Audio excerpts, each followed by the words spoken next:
వాస్తవిక ఆలోచనలు, శాస్త్రీయ దృక్పథం, సన్మార్గం వంటివి మానవ జీవితానికి మంచి నడవడికను ఏర్పరుస్తాయని, వీటి వల్ల సమాజం ఉన్నతి పెరుగుతుందని సద్గురు జగ్గి వాసుదేవ్ అన్నారు.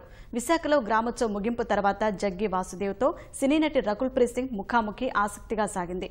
కర్మల దగ్గర నుంచి మూఢనమ్మకాలు, జీవితం, మరో జన్మ, ప్రస్తుత సమాజంలో ఉన్న ఒత్తిడి వంటి అంశాలపై వారి మధ్య సాగిన సంభాషణను వందల సంఖ్యలో ఆహ్వానితులు ప్రత్యక్షంగా వీక్షించారు.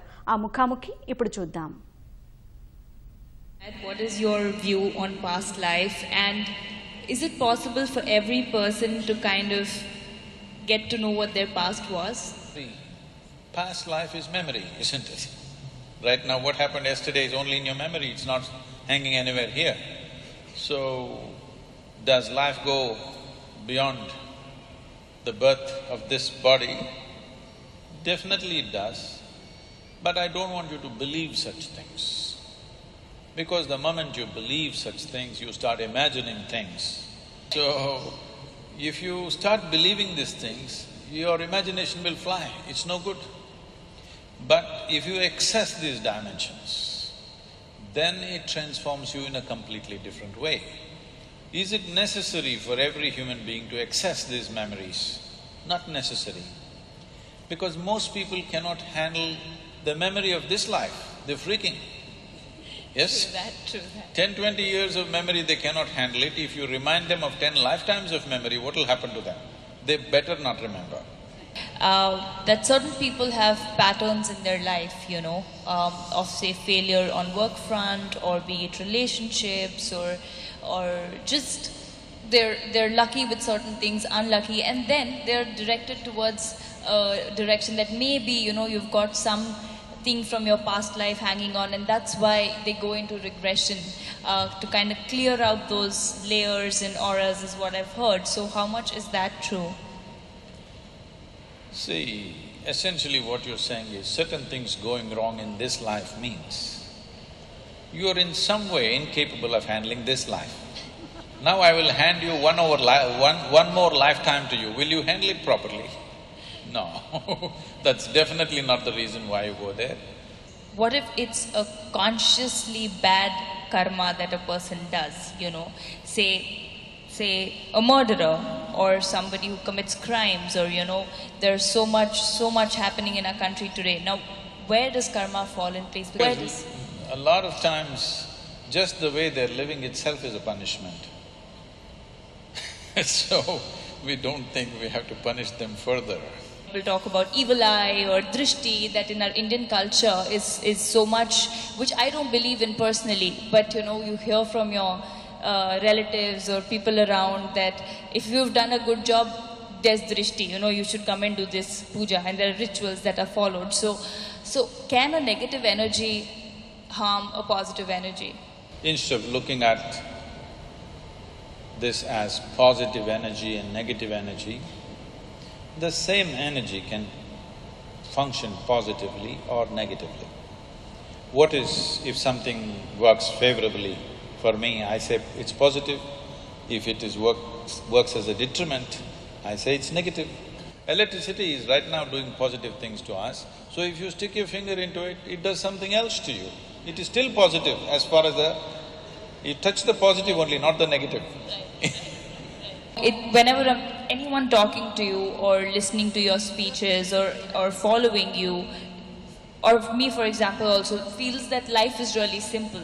But how difficult is it for people to understand that life is simple, and why do you think the smallest of the things have been complicated by human race so much, and people are just missing out on small joys of life, and they just don't live life the way it's supposed to be? What is it that you would say would be step one for everyone to start at least looking into that direction of feeling that life is beautiful? Life is neither beautiful nor ugly, nor is it love nor hate. It is just that you can be beautiful within yourself, or you can be ugly. You can be loving, or you cannot be loving. Everybody is beautiful is not true. Then this is la la land. It's not true, people can be extremely ugly. But if you are beautiful, Even that ugliness you can transform to whatever extent you can.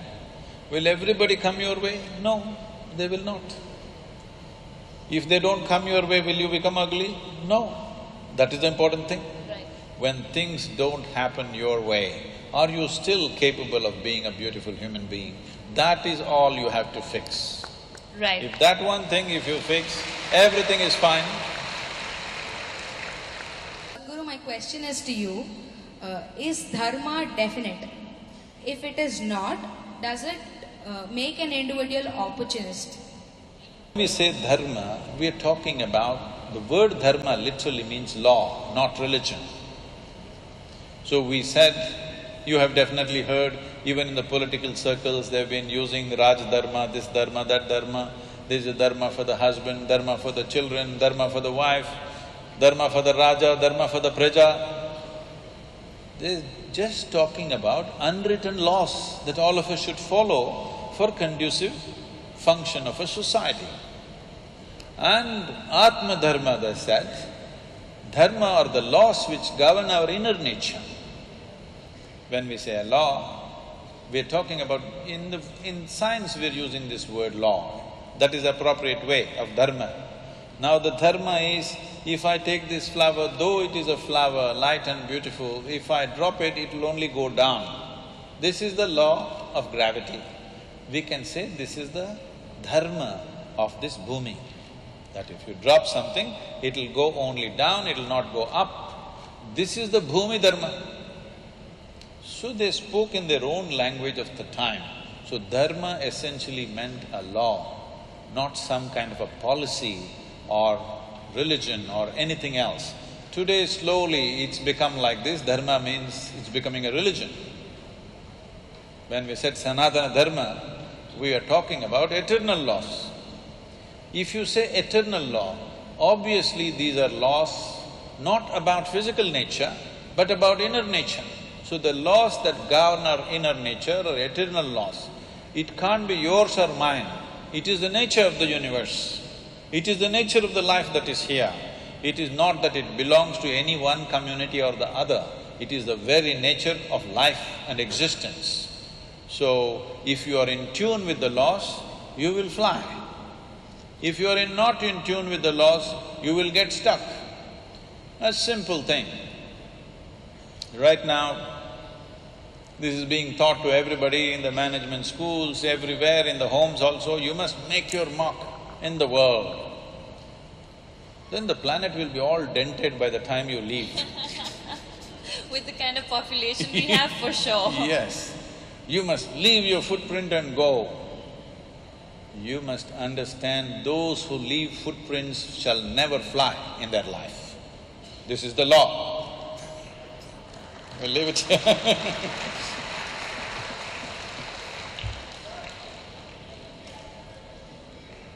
Thank you, everybody. I'm sure… Madam is the boss. I'm sure you must have enjoyed this session as much as we have enjoyed bringing it to you. We thank Rakul Preet and Sadhguruji for this thoughtful exploration. Thank you very much, all of you, for being here.